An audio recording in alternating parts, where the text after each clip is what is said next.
Sa ibang balita, pinasisibak sa serbisyo ang 3 pulis Cavite. Nahulikam kasi ang pagsita nila sa 2 lalaking nawawala pa rin hanggang ngayon. Narito ang aking pagtutok.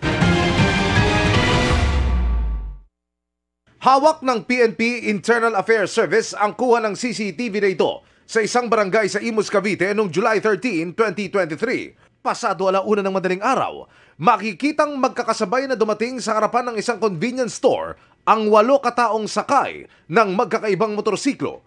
Pumarada sila sa tabing kalsada at maya-maya, sinita nila ang dumaan na motorsiklong may sakay na 2 lalaki. Pinatabi nila ito at hinold habang tila ba iniinspeksyon ng mga pumara sa kanila ang papel ng motor.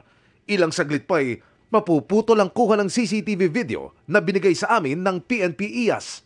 Lumabas sa investigasyon ng PNP IAS, 3 pulis ang kasama sa grupong sumita sa 2 lalaki at ayon sa mga kaanak, ito na raw ang huling pagkakataong nakitang buhay ang 2 lalaki na nawawala pa rin hanggang sa ngayon. Itong grupo na to ng pulis at yung mga barangay na civilian, yun ang huling kasama ng 2 bata na nawawala. Sila ay nakasibilyan nung ginawa nila to. Kahapon, naglabas ng resolusyon ng PNP IAS para sibakin ang 2 sa mga pulis na sangkot habang sinuspindi naman ang isa pa. Pawang hindi sila pinangalanan ng PNP IAS.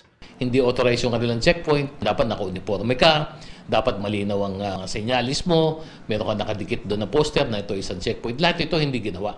Pati ang dating Chief of Police ng Imus, Cavite, pinasisibak sa serbisyo. Command responsibility na siya yun na may hawak ng 2 na to. Kasama siya doon dahil yung statement din niya ay sablay din. Ang mga taga-barangay na kasama rin sa checkpoint, sinampahan ng criminal case.